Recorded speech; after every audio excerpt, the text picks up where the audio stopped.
Welcome, everybody. This is Bob Hollis with the Mobius Network. Thank you for joining us this morning. I just have a quick orientation to show you how to use our GoToWebinar system, and then we'll begin. So first of all, when you pop open your screen, you'll see in the top left corner where you can control your viewer size. So you can change that to whatever size you need to change it to look good on your screen. If you'd like to capture a screenshot of anything on a PC, I don't believe this feature is available on Mac yet, you can click the little camera icon in the top right, and that will grab a screenshot of anything on the webinar. However, we are recording the webinar, so that will be made available on the GIVE website as well, which Michael will go through with you in a moment. If your panel seems to have disappeared, you have a little flyout tab here on the left with an orange button and a white arrow. You can just click that, and that will pull your panel back out. Just check on the right side of your screen up against the edge, and that's where you would find this. And the reason that's important is because we really encourage questions. We love questions, and sometimes people forget about them by the time we go through the webinar. So what you should do is, as you think of a question, go ahead and use the questions option in your panel, and it'll look slightly different than mine. This is an admin panel, but you will still see in the audience version a section for questions. So submit your questions as they come to mind, and we'll be leaving a few minutes between each speaker for a couple of questions, and then moving on to stay on track with some more time at the end to answer any questions we didn't get to during the presentations. Then if by chance we run out of time, we will have a log of all the questions submitted, and we can get back to individuals who weren't addressed during the webinar. If your whole panel seems to have disappeared, chances are it's just behind another window. So look down in your taskbar. It could be on the left side of your screen, especially if you're on a Mac. But just look for the GoToWebinar icon and click that, and that will pull this panel right back up to the front for you. And with that, I will switch it over to Michael Siminitus, Chair of the Green Initiatives for Venues and Events Technical Council. It's all yours, Michael. Great, thanks, Bob. Welcome, everybody. Thank you for joining us today. I want to start by saying who we are before introducing our speakers. And GIVE is a technical council of the California Resource Recovery Association, the oldest professional recycling association in the United States. GIVE is an acronym for Green Initiatives in Venues and Events. We leverage the cultural importance, educational value, and diversion potential of special events to promote zero waste and to save resources from going to landfill. We also support legislation and policies that support greener events.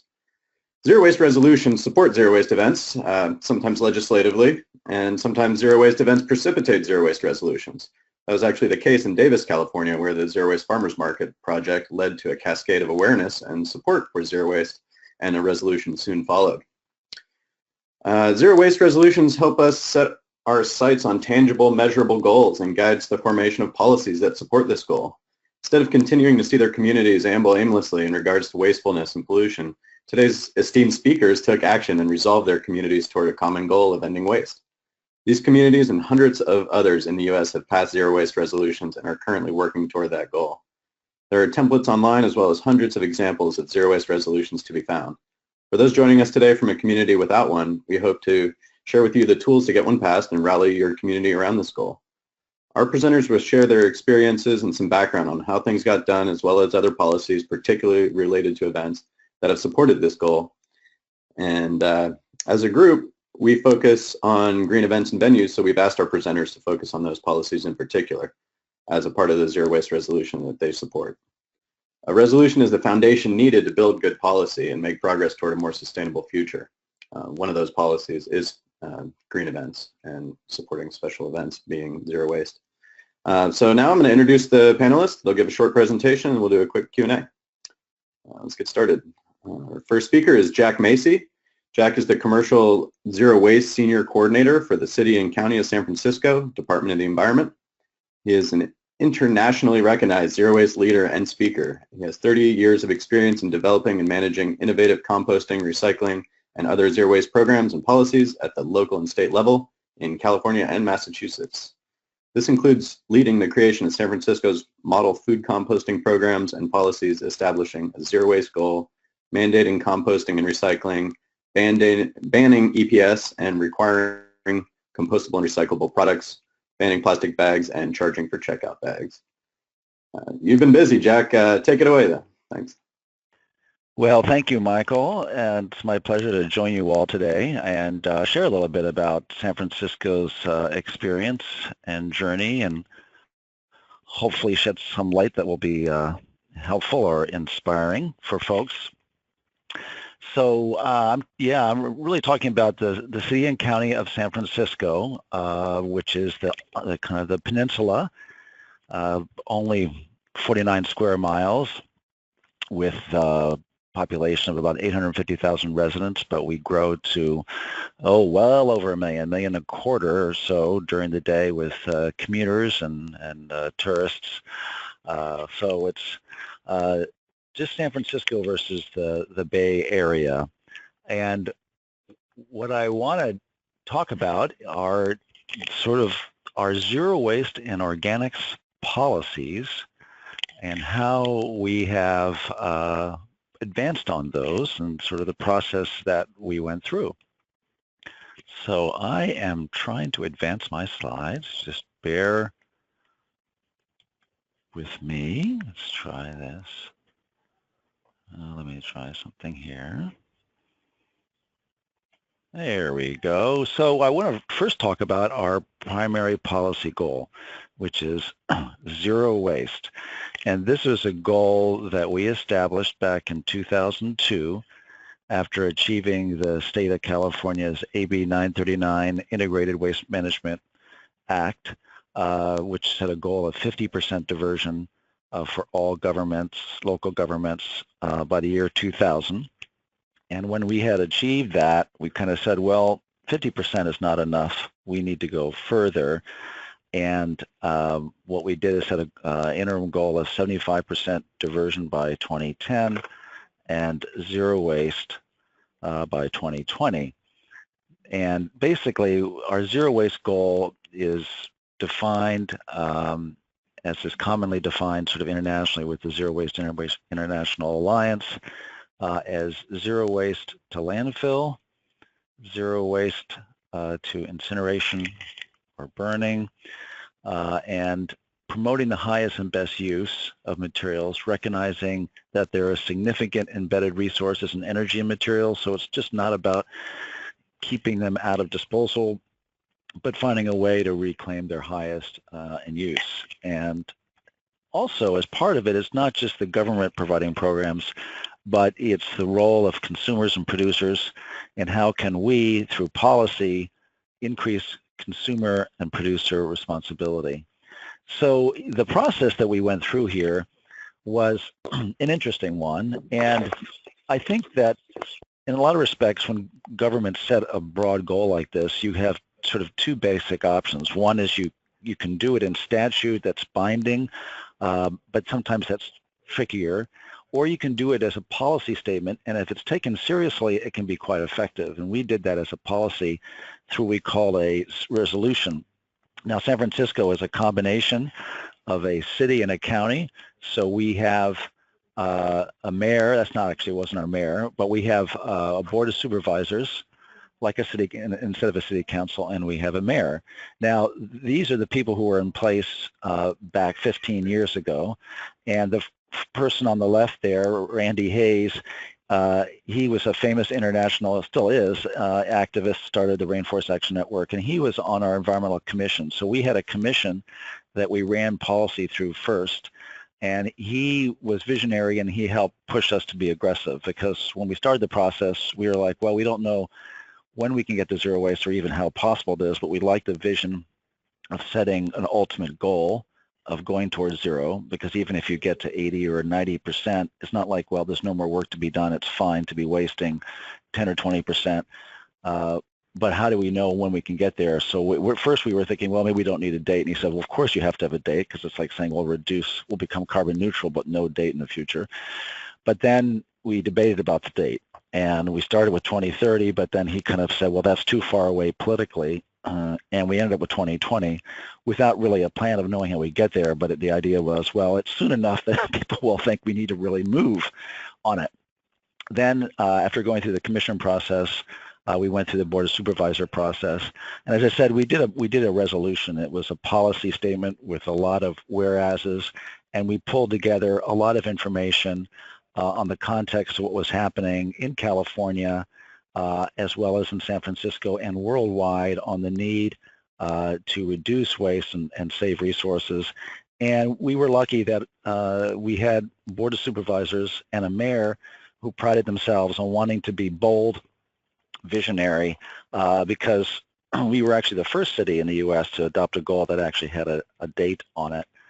And really the argument, a primary argument and context that we made was, look, we have a system based on extracting resources to manufacture products, non-renewable, non-sustainably harvested resources, going through manufacturing, production, distribution, using those resources, and ultimately, if we're going to landfill them or even burn them for energy, it's a linear system which is inherently unsustainable, because when we go back to replace the products that we're using, we're actually creating even more waste. And we came up with the concept and image of the tip of the iceberg impact, which is looking at what we're handling at the municipal level when we throw away, say, a ton of material and have to turn around and replace that with new products. The production of those new products are actually generating more than 70 times the amount of waste upstream through that resource extraction, refining, manufacturing process.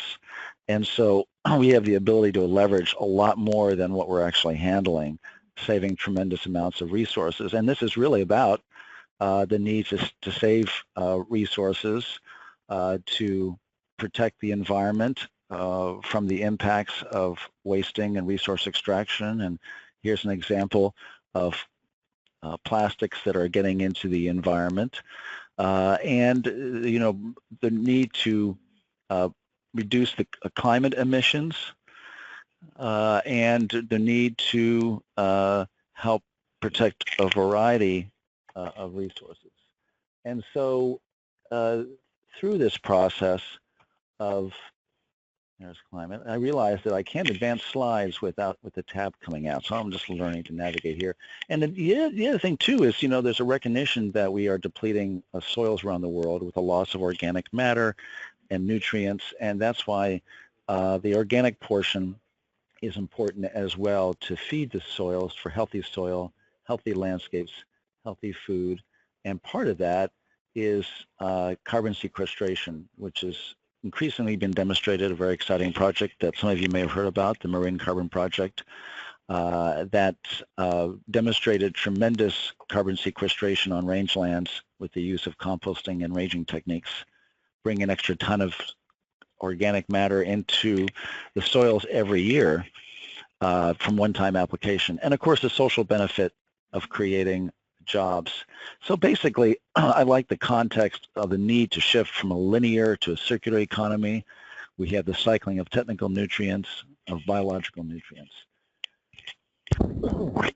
A little context for San Francisco is that this was all within, we had created a 3-stream program with our primary service partner, an exclusive service provider, the ecology companies. 3-stream program, you know, with collecting organics in the green and compostable recyclables in the blue, and remaining non-recyclable, non-compostable trash in the black.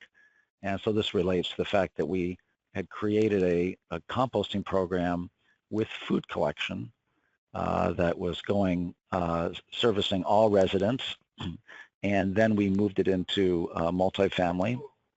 During that same time, we had started before that in the commercial sector, from wholesale to retail to food service. So here's an example where we've got collection with high-rise multifamily, also to businesses, food establishments, even office buildings. So once we had established that composting program, we were in the process of establishing it when we set our goal to zero waste. But then subsequently, we looked at what were policies that would help us do that. And I know this is a special event technical council, tremendous opportunity with special events and venues, this is really a venue technical council, to be recycling and composting and diverting high amounts. So by having a comprehensive compostings recycling program and implementing that, we have tremendous opportunities. So with organics, we're closing the organics loop by creating high-value, nutrient-rich compost. It goes back to the soil, feeding vineyards and farms, fruit and nut orchards and produce farms from our compost. A lot of that comes back into the city, so we've got that organics loop. Our approach is a three-stream program with outreach and incentives, mandates, and enforcement. So I want to talk a little bit more about our policies. Really the most important, the zero waste policy was really valuable in setting a context of where we want to go. And every decision we make programmatically and policy-wise, we can use our zero waste goal as part of that justification and framework. But the most impactful legislation that we've passed was our mandatory recycling and composting legislation. And what this legislation requires is that everyone in San Francisco separate out compostables and recyclables from trash. And our approach with this ordinance was to make it as comprehensive and simple as possible to include everybody, to create a level playing field, not to have different standards for different size generators. And in that way, we actually went beyond what we had seen elsewhere. And our process of doing, I like this picture because this shows a lot of the key stakeholders that we had involved in the process. You've got the mayor there about to sign it on a green bin at a farmer's market, but you have key business leaders on the left, our Building and Owner Management Association, the Chamber of Commerce, and we went through a stakeholder process. We actually got the mayor to announce that we were going to have this legislation, so we started using the fact that we were going to have mandatory a year or so before it was passed to kind of get people moving. But then we wrote the legislation and went through a stakeholder process, meeting with all sorts of organizations, business groups, neighborhood groups, apartment associations. And there were concerns, but the fact that this was going to be universal, that everybody was going to apply for it, that we already had enough programs in place that people could see would work. We also had an incentive system, pay-as-you-throw, that goes back, almost 180 plus years in San Francisco, where we created a discount structure. So somebody recycles and composts more and has less trash service, they save money. So the mayor would like to say, well, we're going to force people to save money by passing this legislation.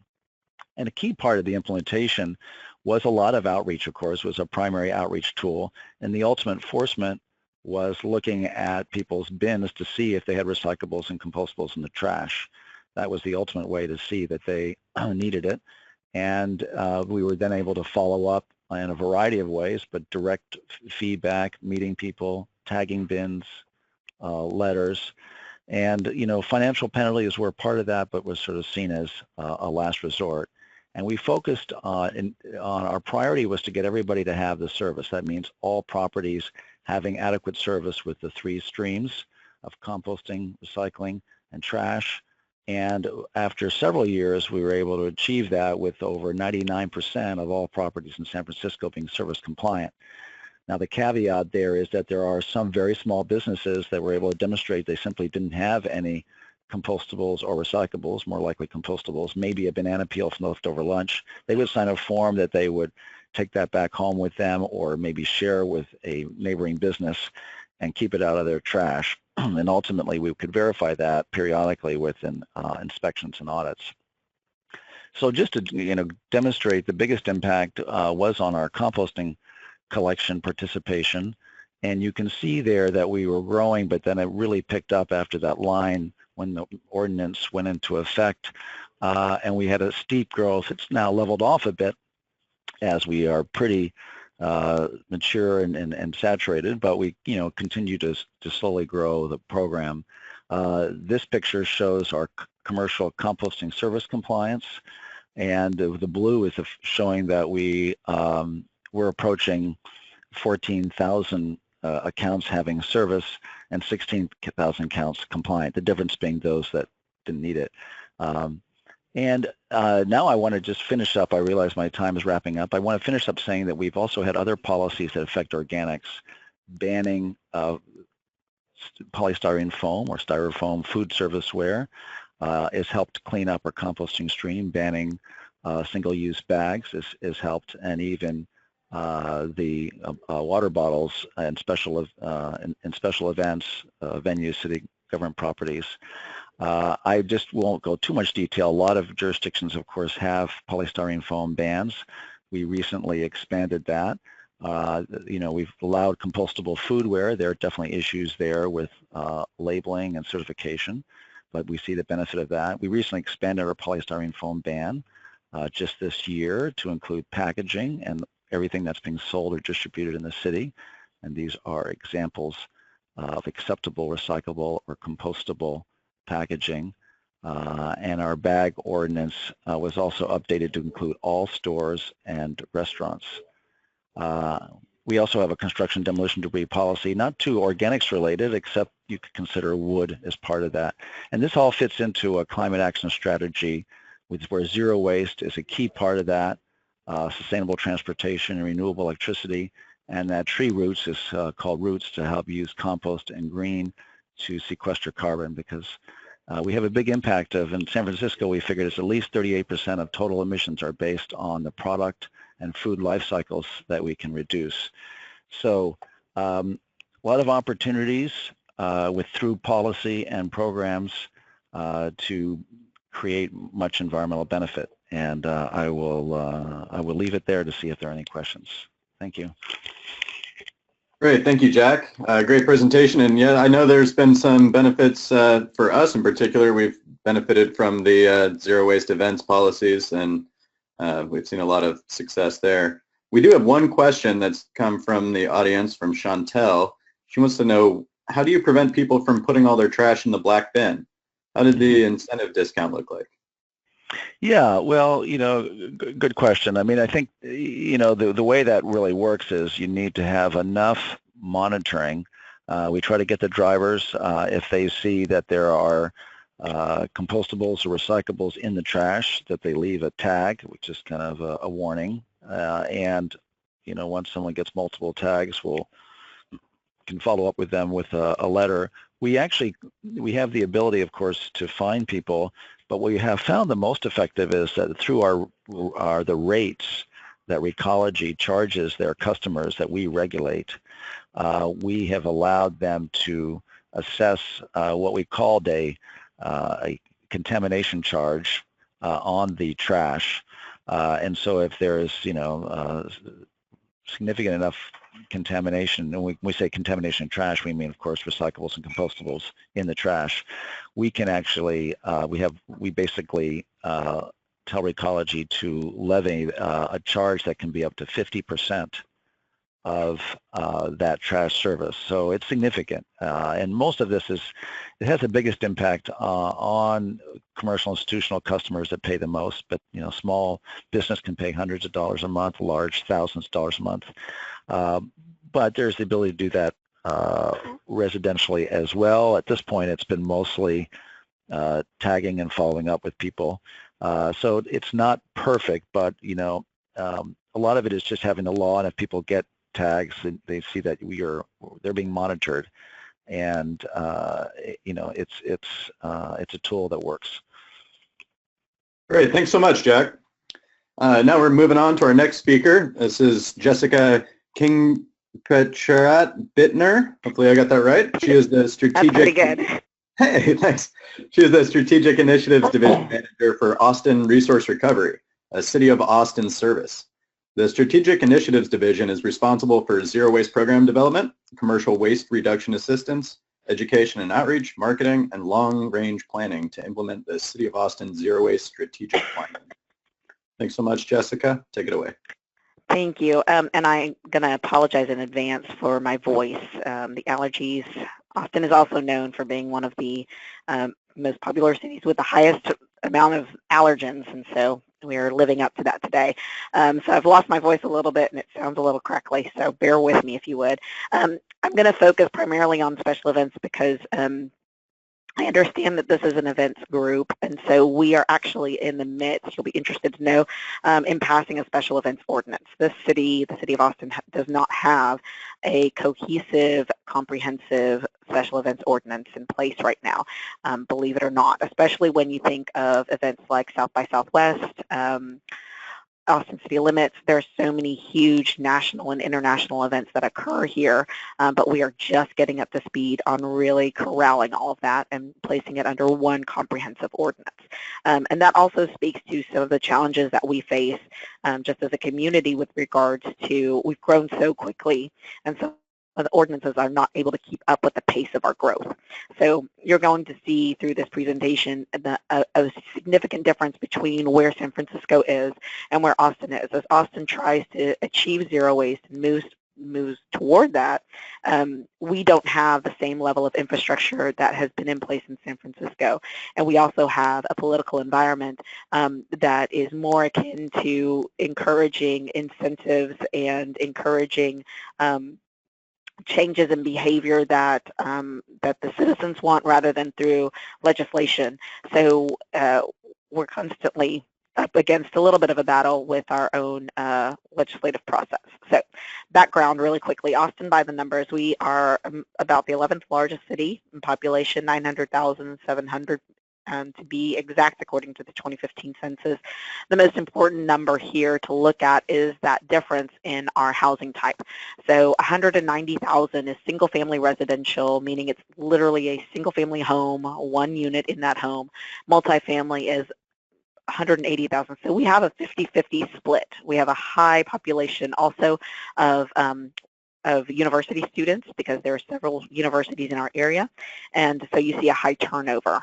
We're also very close to the border, so what you're seeing is a movement of and a mixture in the housing type of non-English speaking or a mixture of the language challenges that we experience. So when we look at our zero waste policy, it started many years ago.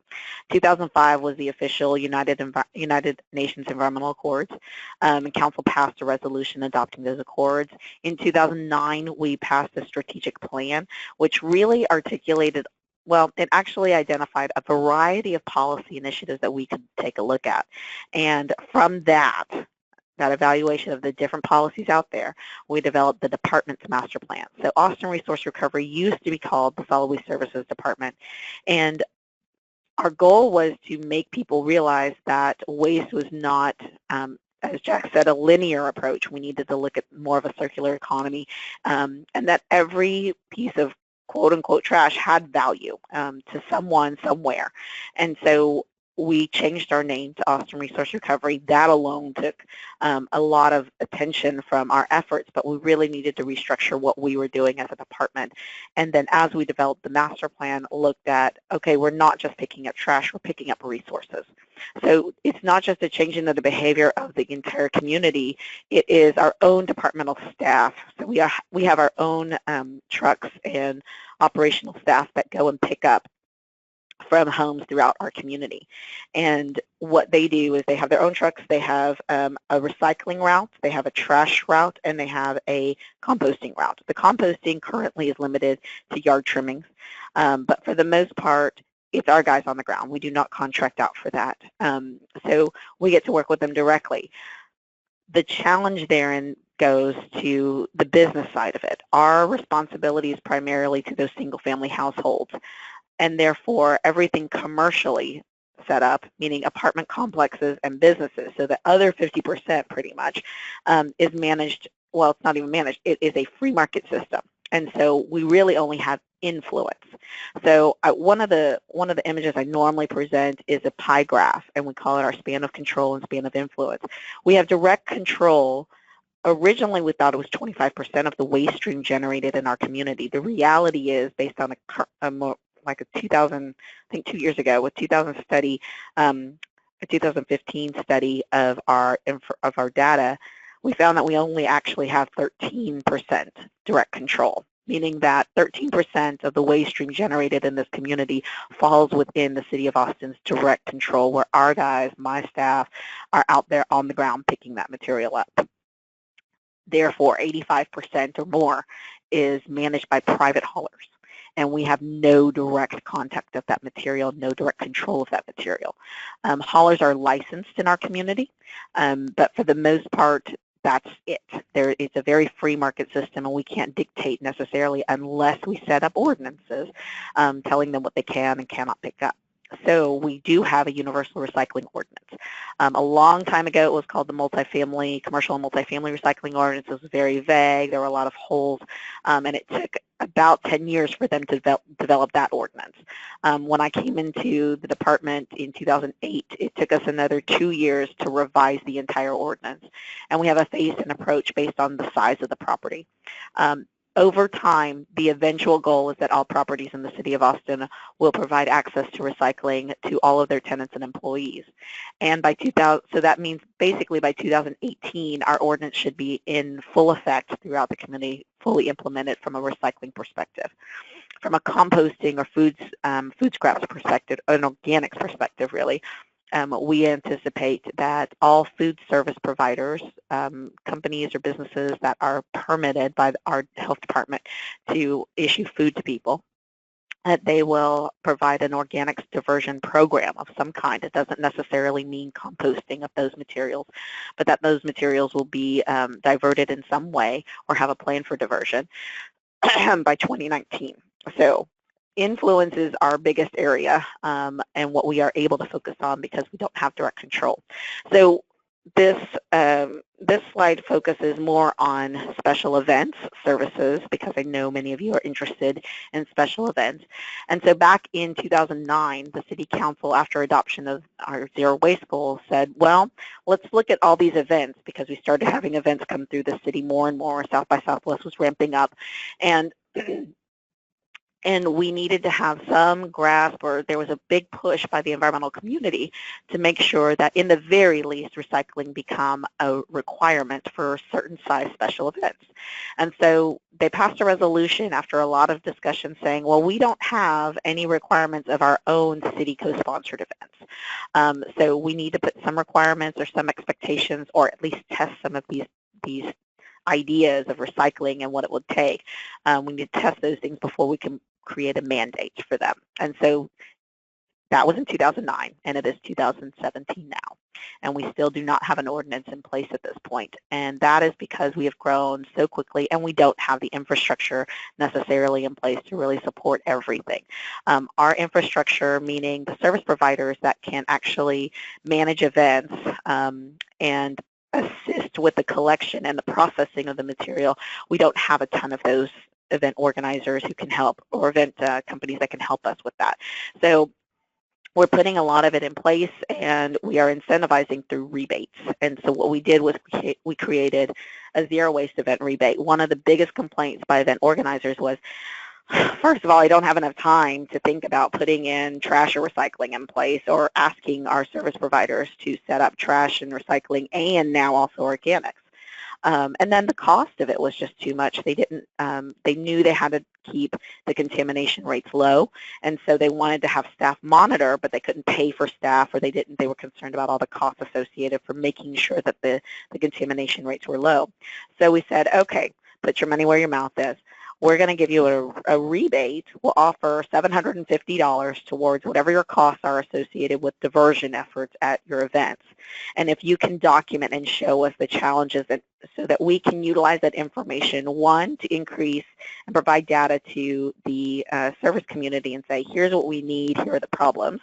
And two, we can utilize that information to help us craft an ordinance and craft some common practices, best practices, then that will at least get us moving.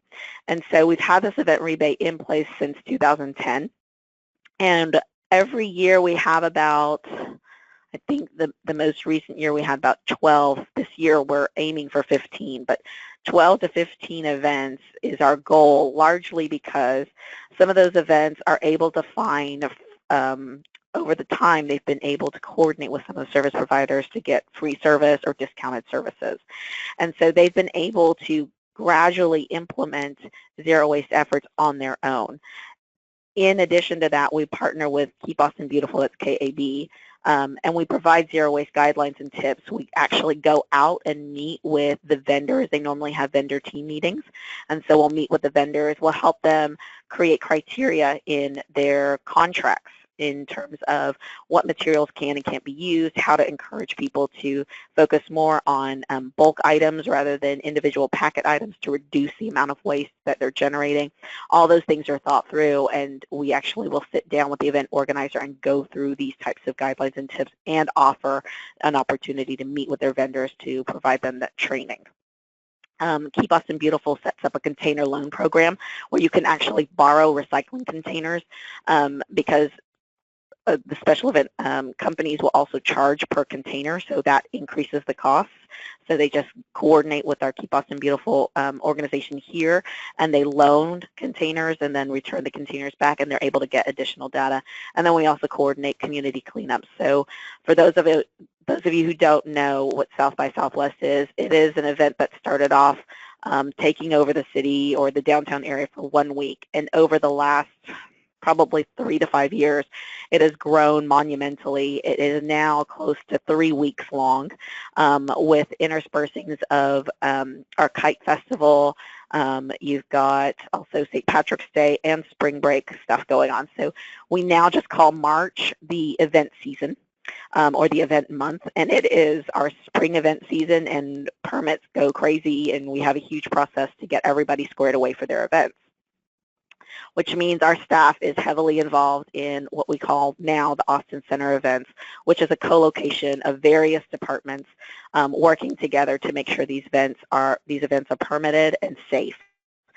Originally, probably back in 2009, before we had the Austin Center of Events, all departments were separated. So an event organizer, unfortunately, had to go to every single department and fill out separate applications for whatever their needs were. And if any of you are event organizers, I'm sure you can probably wonder, okay, how do I know when I get approved? How do I know? That's just, you've got at least 10 departments that you have to get cleared through. So they co-located everybody under the Austin Center for Events, and they actually did not consider including the trash and recycling department. So we weren't at the table for quite some time. I actually kind of shoved my way through and said we need to be at the event meetings, and we started to participate in their weekly meetings with event organizers. So now we're looking at a comprehensive review of permit applications and their layouts, where dumpsters are located, because dumpster location has also caused public safety and health issues. Whenever you're placing dumpsters close to a creek or a stream, or right over a drainage system, or worse off, right in the right-of-way where your police, fire, and EMS have to get through for safety reasons. So we're included in that process and part of the consideration for approval. We also were providing litter control and advising events on how to set up the recycling systems.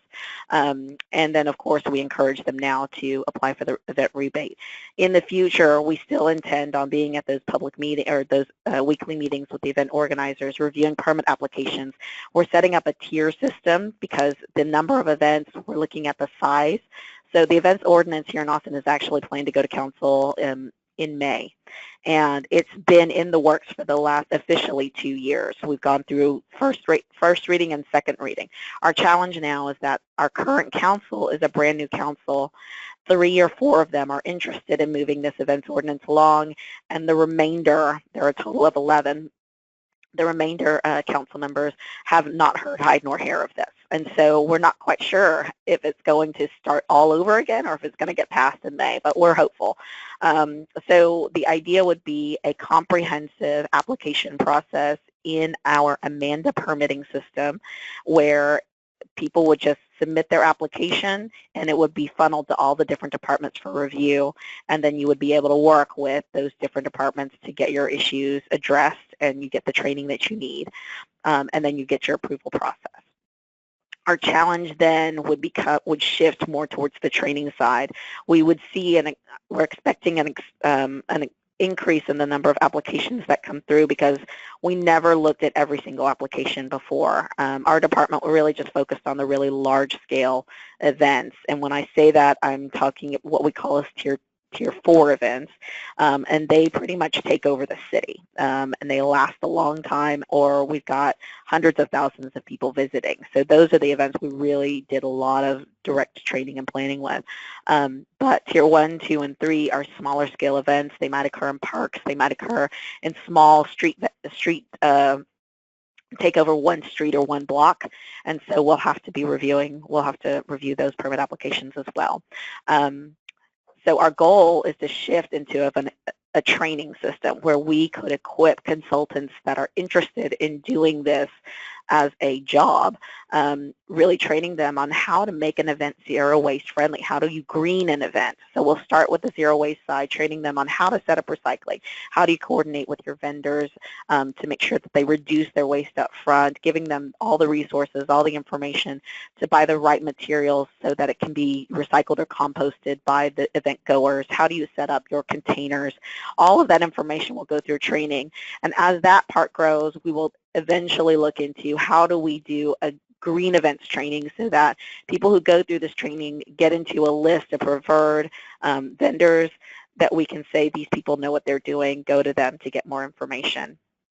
And it isn't so heavily placed upon City of Austin staff to provide all of this guidance and training because there are just too many events out there to do that. But a lot of people want to know how to make their event green and zero waste friendly. So our ordinance has been a collaborative process. If there's anybody interested in moving an events ordinance process through, the first time it went through when it got stuck and we ended up with a resolution instead of an ordinance,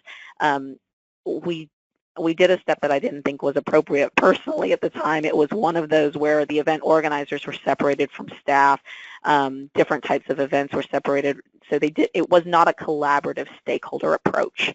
And this approach now, we've engaged all the different departments, we've engaged our boards and commissions, and we've engaged community stakeholders and event organizers to make sure that they've reviewed the ordinance, they understand, they've contributed to the development of the ordinance. And so there's much more acceptance. There are still concerns, don't get me wrong, and that may cause some delay in moving the ordinance forward, especially as players change, as key stakeholders change over the years. But we are really hopeful that we'll move forward at least within the next year to get this passed. We looked at the application process. We got a lot of guidance from stakeholders to tell us where there were gaps and what they needed help, and we are approaching all of our outreach assuming that it's a brand new event organizer who has absolutely no idea how to work through the system. What is a step-by-step checklist process that they would need in order to get an event to stand up on pretty quickly and get through the permitting process. So we have Tier 1 events, Tier 2, 3, and 4 events, and the requirement for a general waste management plan within that is a recycling requirement. For Tier 2, 3, and 4, larger events, waste reduction and diversion plans, we have a city prohibition on the distribution of styrofoam at events that are at parks facilities, and so we're looking to expand that to special events in the downtown area especially. And then we already have a prohibition on distribution of glass also because of safety concerns, and then single-use carry-out bags. And so we'll extend that into special events through the special events ordinance. We'll have to look at the waste management assessment forms, and that will be used to help us understand how everybody is going and then how everybody is setting up their waste management plans, and then looking at recycling, really targeting high-use materials such as cardboard, plastic containers, aluminum, and metal cans. Really, again, prohibiting glass, but still being available to take that if it's generated on the back end from the vendor side. And we'll look also to ensuring recyclables are delivered to an actual facility. Sometimes that's not always clear. People take them to the wrong place. And training staff and volunteers. That's kind of that's a really important thing to make sure people understand how that works. Events will also be required to really identify where their dumpsters and roll-offs will be. That's been a big problem because what will happen is trash is the last thing most people think about whenever they're planning an event. It just really is the last thing. And so our goal is to get that to the forefront of the conversation and making sure that as they're planning out routes, bus routes, transportation routes for everything, that they're also thinking about the transportation of their their trash and their recyclables. And so placing the dumpsters will help people figure out early on, well, I can close off this route or not. I need to close off this street so I can place a dumpster there. Those types of planning things are important at the front end rather than at the tail end. And then giving them sample signage that they can use for consistency. And our goal is to have a post-event report at the end of each event. So the reason I placed E.B. Setzer's name on this is because I've actually, just starting at the beginning of April, shifted over to the Communications and Public Information Office at our corporate level. And so E.B. Setzer is our senior planner for all things events, and she is taking the helm on our special events ordinance. So if anybody has questions about how we implement our zero waste rebate, how we came up with the $750 amount, anything related to events, she is the key person. And I am now just cheering her on. So I'm available for any questions. Thank you so much, Jessica. That was a great presentation, and we got some really good questions as well. Unfortunately, we're going a little bit over, so we want to make sure we give Ken his time. Sure. Ken Pure is the Recycling Program Manager for the City of San Diego, and Ken is responsible for leading a creative and high-performing team that oversees the planning, development, and implementation of citywide efforts to achieve the state-mandated waste diversion goals and long-term solid waste management needs. This includes the development and implementation of the city's zero waste plan, recycling ordinance, and a wide variety of waste reduction and recycling programs. If everyone's okay with going after 11 o'clock, we can stick around and answer a couple questions. There's some really good ones, and I see an opportunity for some great exchange between Austin and San Francisco so far. So let's give Ken his time. We're still going to try to wrap up as close to 11 as possible, but we might stay a little late to answer some questions. Thanks, Ken. Oh, great. Thank you for having me. I'll see. Oh, good. Slides worked. Or hopefully they're working on your end. I'll give some quick overview regarding our zero waste plan. And we really looked at it as, and what we framed in our plan is a principle for handling discarded materials as commodities for reuse rather than for disposal, and conserving those commodities through waste prevention, recycling, composting, and other technologies. And really, it was to try to change people's perception of their discards and how we think of them, and really just starting that behavior change process and ultimately continuing to progress from there. To give some perspective, in 2013, our diversion rate using CalRecycle numbers was 67%. So to get to our initial 75% goal by 2020, we would have to divert another 332,000 tons from our disposed waste stream. And then we also included a 90% step by 2035. So that's another 622,500 tons by then. And then striving to reach for zero waste by 2040, and acknowledging that it's not going to be likely an absolute zero, but really looking to dispose of or waste as little as possible, and just really viewing it as a continuous improvement process. So just really changing that whole paradigm. When we look at the political climate that helped make our efforts possible, we had, being here in California, and our political and also management staff had the desire to comply with our state mandates. As Jack mentioned, AB 939, that's our overall waste diversion and related programs mandates through the state. AB 341 set the state's mandatory commercial recycling program and also their goal of 75% recycling by 2020. And then AB 1826, the mandatory commercial organics requirements. And we also had a number of ongoing and historical efforts for planning and also program implementation. So one was our general development plan for our landfill, because we're in this situation where we actually run a landfill and large composting facility, also in a marketplace mixed with the private sector. And so we had a large planning document that identified our existing facilities at the time, back in 1993, proposed facilities, and then also planned future facilities. And it really became a really great planning document for building our current hazardous waste transfer facility, our recycling center, our buyback center, expanding our composting facility, and a number of other facilities. So that was really helpful. Also, we had a number of specific city manager committees on different recycling and waste reduction components over the years or topics. And then a little more recently, we had done a long-term resource management options strategic plan. And that basically, it was still focused a lot towards future disposal capacity, but then also starting to lay the groundwork, and included implementing more zero waste programs and really starting to do that paradigm shift away from disposal. We also did have, thankfully, our mandatory recycling ordinance for residences and for businesses, and also permitted special events, and then also a construction, demolition, debris deposit ordinance as well. So those really helped us, get off to a good launching pad, if you will. Our next step towards zero waste was to get a resolution, the zero waste objective, and that had a 75% by 2020 and then striving for zero by 2040. In our actual plan, we put in that 90% measure in between. But also one key part is that our city council directed my department, Environmental Services, to develop a zero waste plan in 2014 and really to serve as a framework and guidance document for planning towards reaching zero waste. And so that really helped give us a lot of a platform to stand on and move forward from, and it's been very helpful.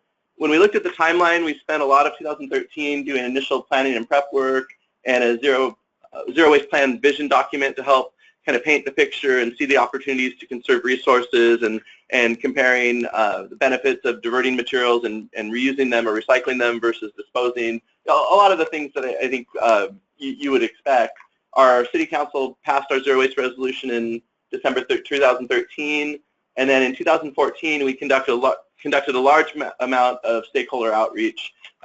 We started specifically with our franchise haulers. We have a non-exclusive system with 21 haulers servicing the commercial and multifamily sectors. The city actually does the bulk of the single-family service, but we had to work quite a bit with them, knowing that our haulers would be doing a lot of the lift, and also they operate a lot of the diversion-type infrastructure that we need. We spent a lot of efforts with industry groups and associations and special interests, and then we had a series of 8 stakeholder meetings open to the public, so everyone across the board, and we really welcomed and needed their input in actually creating and crafting the plan. Our plan went to Environment Committee, City Council Committee in June of 2015, and was ultimately adopted by the Council in July of 2015. Some of the political considerations in climate, the key stakeholders, really engaging all of our stakeholders was really key, and getting them on board, and of course, getting the politicians on board. But it really helped to show that we did this outreach and really took in everything we could from them. Some challenges that we have, and I won't spend too much time on it, but we have a unique situation called the People's Ordinance of 1919 that basically prohibits the city from charging fee-for-service for all of the residences that we collect from. So we have a really odd financial setup in that our general fund pays for the refuse collection, the black bin collection, but then our commodity recycling and organics recycling is paid for by AB 939 fees, which are recycling fees that are paid either by our franchise haulers or people that use our landfill. And so there's a lot of inequity in your businesses and multifamily properties basically helping to pay for the single-family programs. And it makes it really hard for us to expand programs because funding is very scarce, and the more we load onto our recycling fee, the more inequities, it just further pushes the inequities. So that was really difficult, and also balancing the programs that people wanted. Some of the key things that people wanted were going from biweekly curbside recycling to weekly, and then also going from biweekly organics, just yard waste collection, from about 2/3 of the homes up to weekly to all the homes, and then ideally a lot of people wanted with food waste in that as well. And so we really had to look at how we developed our plan and really going from what can we really focus on in the near term. So we really focused on let's get to 2020. And then we also identified a lot of potential options for post-2020, but we really wanted to make sure that we did things that were achievable and it would really help us continue to move forward and be able to implement what we need to do. We also have the dynamic balance of we need more infrastructure, particularly for organics, and whether it be public infrastructure or private infrastructure. And we really wanted the private to do it, but we're also in the predicament that in the event that the private sector doesn't step up, we have to be able to step up and do it. And so it's a chicken and the egg issue, because if we build something, if we go too soon, and especially if we go too big, it'll stymie the private sector, or worst case, we would both each do facilities, and then they all could potentially fail.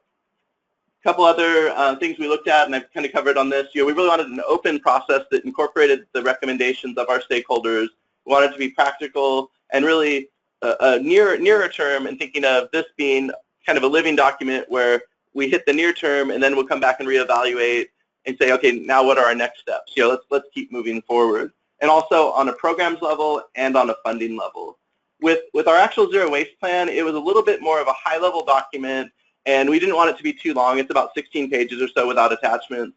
But it was really an overall high-level perspective, mostly on potential programs, a little bit on financing, but not too much. But we had a report to council that went with it, and that was more specific about those programs and funding mechanisms and proposed additional staffing, more the nuts and bolts. But that way it was documented, but then also that people didn't get too hung up on it during the actual plan itself. I mean, the items went together and were really accepted at the same time, but we felt that having the two separate components worked well strategically for us. Some of the programs that we were looking at for getting to 75%, really the top ones, the franchise haulers, we included minimum diversion rates into their franchise agreements, so ramping up, starting at 25% in 2016, going up to 50% by 2020. And really just that alone will actually encompass about 230,000 tons or so of material. I have it broken up on this chart because partly it would be different various commodities, but a big chunk of it would be organics. And it should be a really big driver towards the additional organics infrastructure we need. We also did some other things with really city facilities, and our chief operating officer issued a memo to department directors requiring that they are in compliance with our mandatory recycling ordinance, that they identify efforts to get to 50% by 2000, or by 2020, I should say, and that's really an initial starting point, and definitely ratcheted up beyond that, and also establish recycling liaisons for each department to participate in a group led by my department to really help push the recycling and waste reduction and zero waste efforts. Number of other things, but really these were the initial focuses that really would help us get those 330,000 tons or so that we need to get to 75%. A big part that I actually will mention briefly on is a self-haul facility at our landfill to basically take all of our non-franchise hauler traffic and run it through a facility that would have a very specific focus on high waste diversion and would really help us on that side, and also capture a lot of the organics from that self-haul stream. With special events and large venues, I won't spend a lot of time just in the spirit of time, but there's a lot of elements of our ongoing efforts that really plug in with our commercial food scraps composting program. Most of the large venues in town, whether they be our convention center, our international airport, our university campuses and their venues, Petco Park where the San Diego Padres play, SeaWorld, the zoo, the safari park, they're all parts of our food waste program. Our recycling ordinance, it plugs into special events, and so my department is actually, we're a mandatory sign-off on the city's special event permit process, and that includes all the other departments, similar to what was mentioned earlier, but we're a mandatory sign-off. We also offer technical assistance to the operators, and we also have code enforcement officers that go out to events to ensure that they actually are doing the recycling. At this point, it's really commodity recycling based, but we're looking to expand our city recycling ordinance to get into the various organic streams, possibly into reuse and donation.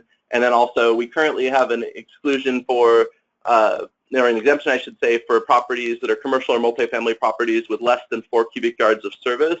We're looking to eliminate that so that everyone across the board has to recycle and be part of the solution. Our franchise agreement requirements, as I mentioned before, that really helps tie them in with the mandatory requirements to divert, and also there are requirements to comply with providing service to those who are subject to AB 1826. And one of the key parts is we have liquidated damages for those who, if they don't meet their diversion requirements. With enforcement, one key element is why we were developing our zero waste plan, the city was also developing a climate action plan. And our zero waste plan ended up being one of 5 key pillars of the climate action plan that was adopted in late 2015. And that really puts an ongoing focus and need on waste diversion. And there's also with the zero waste plan, and there's other sides with methane reduction that comes back to our landfill, and a lot of things. It's really an overarching piece, but it's really key that we're in there. So it just helps create and reinforce the need and the urgency to implement programs and really continue moving forward. That's and actually this is just a quick picture in closing of part of our staff, and this is actually at Comic-Con, so just a very large special event here that's held annually here in San Diego. So thank you for your time, and I really appreciate being part of this. Thank you. Great, thanks so much, Ken. So we finished up right on time. It's 11 o'clock, but we didn't get a chance to answer everyone's questions. So we're going to borrow just a few minutes here. Thank you so much to everybody that attended and presented. And we're just going to jump in and have a few questions. Jessica, I know you got to run, so this one's for you. From Dave Kupfer, is there any effort in Austin to support reusable dishware at events?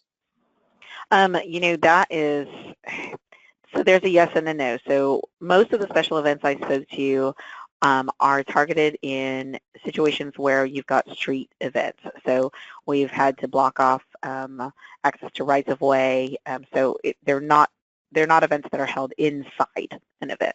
But anywhere where there is support for a reduction, you can apply for the rebate in order to help support any reduction in the amount of waste. So the reason we called our rebate a zero waste events rebate, it used to be just called an events recycling rebate, it's now a zero waste event rebate, is intended exactly for that, to think outside the box, because eventually when we have a special events ordinance, because a requirement will include recycling, we want to still be able to provide that rebate, and if there are methods to reduce waste up front, then we would encourage that. And so something like reusable foodware or cleanable ones, things like anything really that would help reduce waste in the first place would definitely be something that could qualify for that rebate program. Oh, great, thanks. We also have one more question for you from Andrea. She wants to know if the zero waste event rebate is given out by the city. How was the rebate program instituted and enacted, and is it citywide? Sure, it is citywide. It's implemented by the City of Austin. Our Austin Resource Recovery Department handles that. And basically any event that does not receive city service for waste management services is eligible for that rebate. We have thousands of events that that are in the Austin area that occur all the time, and any of those events can coordinate directly with a private hauler for their services and is eligible for that rebate. And the rebate is $750. All you have to do is in advance of your event. So that's the biggest part. That's really the biggest barrier for many events, is prior to submitting your application for your permits, getting everything. So probably theoretically 3 months in advance of your event, we need an application for the rebate to say we're interested in this event. Here's how we plan to here's how we plan to implement diversion efforts at the event, and then we work with you to make sure that all of those things get squared away, and we issue the rebate after the event. And it really only requires a follow back up with us in terms of a post-event, what worked, what didn't work, so that we can use the event as a case management study. Great, thanks. You also mentioned that the City of Austin wants to do training and provide a list of preferred event greening specialists. I just wanted to mention that San Francisco has implemented that. They do yearly trainings, at least one a year, it might be two, and that's something that major events are required to attend or send a representative to. Helps them prepare for submitting a zero waste plan for their event, and they operate a list of preferred greeners, and my company is lucky to be one of them. We get a lot of calls. We'll take a look at that for sure. If Edie hasn't done that already, knowing her, she has already researched all the different training programs. Great, yeah, and we have some that are going to go up on the Give website once we get our update done. Should be in the next couple weeks. I know you got to run. We have one more question from Andrea, and she wants to know if there is a way to get a copy of your rules, regs, and application forms. Are those online? I will. So because they're in a transition state, I don't know exactly where they live. But if you send Edie Setzer, her contact information is at the end, or if you want to email me, jessica.king@austintexas.gov, we'll hunt it down for you. Okay, great. The draft ordinance will probably get posted whenever council considers the ordinance, so that'll be around the first week of May. I think they were looking at May 5th. So it'll probably be around that time that I'll have more of the information and the details behind the actual ordinance language. Great, thanks so much. Sure. Thank you so much for your time. I do have to run to my next meeting. It was a pleasure talking with all of y'all and learning about all the different programs out there. All right, thanks again. All right, bye. So sorry, there's a couple questions we won't be able to get to for Jessica, but there is her email address to follow up. Ken, if you're still online, we have a question about, Galen wanted a copy of your PowerPoint, but that'll be available through our website as well. What about, how does waste reduction compare to creating an infrastructure for recycling? Do you also focus on waste reduction or mostly separate collection of waste streams? That's from Chantel. Oh, okay. Well, we definitely focus on both. You know, I think the actual recycling activity or diversion activity, you know, is a lot more, you know, unfortunately a lot of times we think about what's quantifiable or measurable. You know, we definitely, you know, have a lot of focus on that, you know, partly because our goals are weight-based or that, but we also do focus quite a bit on prevention. And you know, we did adopt a single-use bag reduction ordinance. We're doing a lot with food rescue, food donation, both overall, but also specifically as part of our commercial food scraps composting program and diversion program and outreach, you know, the related outreach. You know, we do a lot, and we definitely see a need to do more and more, and particularly how to really have meaningful engagement with the individuals, whether it be residents or through businesses and that, but really how can we have that really meaningful or lasting interaction or you know, to get that behavior change. It's something we're always working on, I guess. Always more to do. Great. Yeah, you got to go upstream as well as you know, downstream. So as the adage goes, first you recycle more, then you recycle less. But I know a lot of people are focused on diversion primarily, and then going upstream and eliminating some of those wasteful materials. Some of it's easy to do concurrently. Some of it might have to come later. Like has been mentioned, EPS bans, expanded polystyrene bans have been a common approach, as well as bag bans. So thanks, everybody. We didn't get to all the questions, but we got most of them. We had some great presenters, and I want to thank everybody again for attending. This presentation will be available on the GIVE website at greenvenues.org. Joining is free. You can sign up for our mailing list there. And thanks again to everybody for attending. Thank you, everybody. Thank you.